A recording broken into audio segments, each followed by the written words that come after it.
السلام علیکم ورحمۃ اللہ وبرکاتہ۔ قطر آپ سے مخاطب ہے۔ سیف الرحمان سے آج کا دوسرا نشریہ سماعت فرمائیے۔ ابتدا میں پیش خدمت ہے اہم خبروں کا خلاصہ۔ صاحب سمو امیر نے کرغزستان کے نو منتخب صدر کو وہاں کے صدارتی انتخابات میں ان کی کامیابی پر مبارکباد دی ہے۔ صحت کے شعبے کی قیادتوں نے کووڈ-19 کے خلاف فائزر بائیوٹیک ویکسین کی دوسری ڈوز لے لی ہے۔ اور امریکہ میں چند روز بعد اقتدار کی منتقلی ہونے والی ہے، لیکن اس وقت وہاں سیاسی گھٹن کا ماحول ہے۔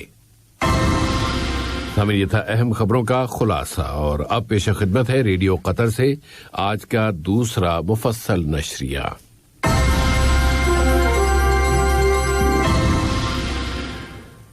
بسم اللہ الرحمن الرحیم۔ صاحب سمو امیر شیخ تمیم بن حمد آل ثانی نے جناب صدر جباروف کو جمہوریہ کرغزستان کے صدارتی انتخابات میں کامیابی پر مبارکباد کا برقی پیغام ارسال کیا ہے۔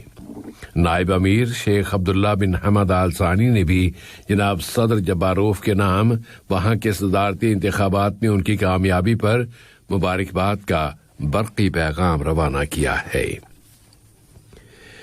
وزارت صحت عامہ نے اعلان کیا ہے کہ ملک میں کورونا وائرس کے مزید 209 کیسز رجسٹر ہوئے ہیں، جبکہ مزید 167 بیمار اب اس بیماری میں صحت یاب ہو گئے ہیں۔ اس طرح یہاں کورونا بیماری سے شفا پانے والوں کی مجموعی تعداد اب 1,43,261 ہو گئی ہے۔ اس دوران میں یہاں کورونا وائرس کے خلاف ویکسینیشن کی مہم بہت کامیابی سے جاری ہے، اور صحت عامہ کے متعدد اعلی اہلکاروں نے اینٹی کورونا وائرس ویکسین کی دوسری ڈوز بھی لے لی ہے۔ اس وبا پر قابو پانے کے لیے قطر کی حکمت عملی بڑی کامیابیاں سمیٹ رہی ہے۔ دریں اثنا وزارتی کابینہ کے فیصلے کی بنیاد پر یہاں کے متعلقہ اداروں نے مزید 94 اشخاص کو پبلک پراسیکیوشن کے حوالے کر دیا ہے کہ انہوں نے ان مقامات پر فیس ماسک کا استعمال نہیں کیا تھا جہاں اس کا استعمال ضروری قرار دیا گیا ہے۔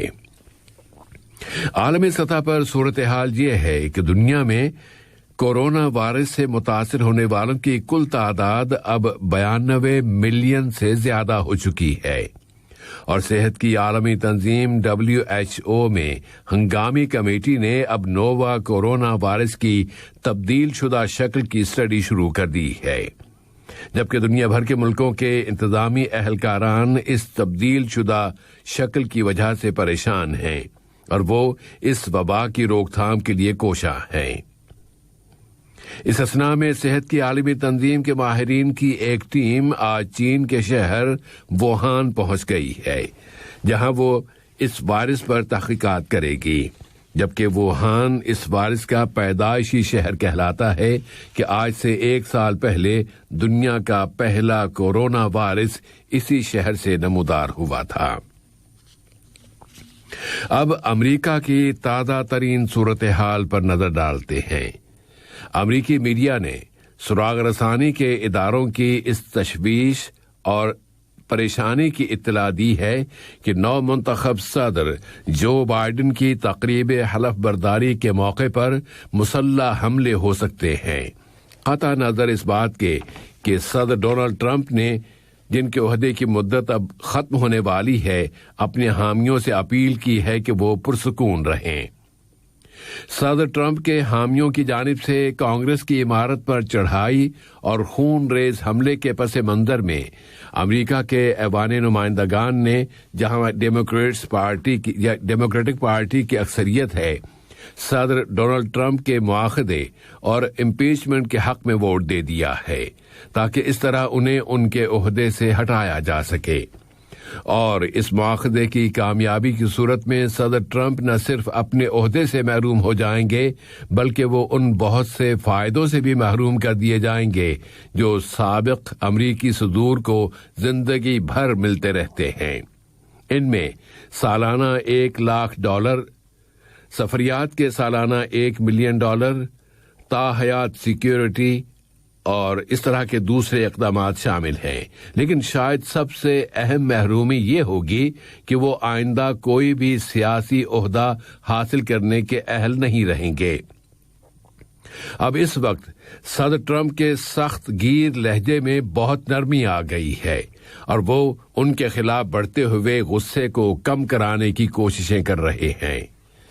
صدر ٹرمپ کے خلاف سیاسی طوفان زوروں پر ہے کہ ان کے حامیوں نے ایک ہفتے سے زیادہ مدت پہلے امریکی کانگریس کی عمارت کیپٹل پر چڑھائی کر دی تھی اور اس کی ذمہ داری صدر ٹرمپ پر ڈالی گئی ہے، اور امریکی ایوان نمائندگان میں ان کے خلاف الزامات کی چارج شیٹ کی منظوری کے بعد صدر ٹرمپ امریکہ کی پوری تاریخ کے پہلے ایسے صدر بن گئے ہیں جنہیں ان کی صدارتی مدت کے دوران 2 مرتبہ مواخذے کا سامنا کرنا پڑ رہا ہے۔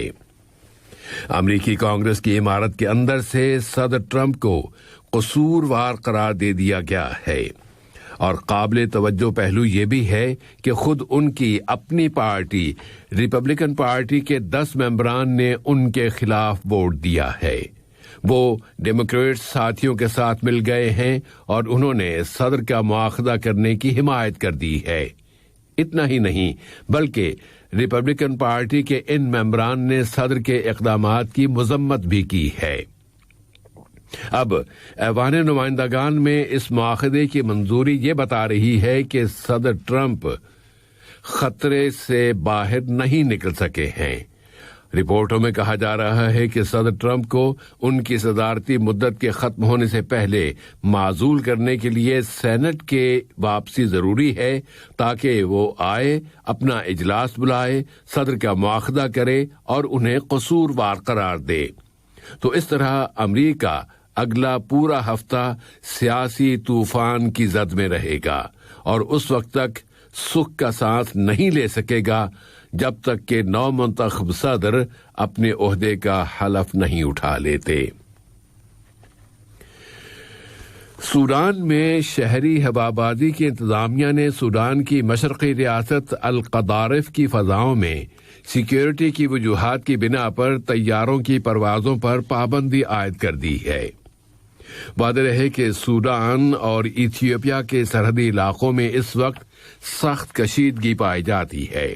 وہاں یہ اندیشے بڑھتے جا رہے ہیں کہ فوجی تیاریوں میں اضافے کی وجہ سے حالات مزید خطرناک صورتحال اختیار کر سکتے ہیں، جبکہ دونوں ملکوں کے درمیان سرحدوں کے تعین پر شدید اختلافات ہیں۔